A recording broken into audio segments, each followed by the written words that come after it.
বহরমপুর লোকসভা কেন্দ্রের নওদা বিধানসভায় প্রচারে গিয়ে আবারও বিক্ষোভের মুখে প্রদেশ কংগ্রেস সভাপতি তথা কংগ্রেস প্রার্থী অধীর চৌধুরী। নওদা বিধানসভার দমদমা শ্যামনগর থেকে পায়ে হেঁটে প্রচার শুরু করেন অধীর চৌধুরী। সেখানেই ব্লক সভাপতি শফিউজ্জামান ওরফে হাবিব মাস্টার নেতৃত্বে অধীর চৌধুরীকে ঘিরে বিক্ষোভ দেখানো হয়। ওঠে Adhir Chowdhury go back slogan.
তারা আমার উপর হামলা করবার চেষ্টা করেছিল।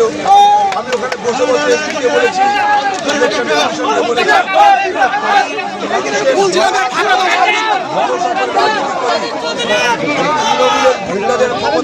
মস্তানিকে বরবাদ করে আটক করে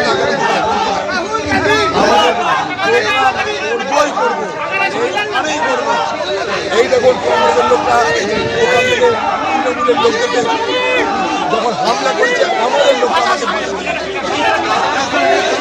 পুলিশ ওখানটায় লালিপপ খাচ্ছে দাঁড়িয়ে দাঁড়িয়ে। বাংলায় কেন্দ্রীয় খোঁজ এই কারণে পেয়েছি, সেন্ট্রাল ফোর্স ভোট হবে এবং ভোট আমরা করাবো।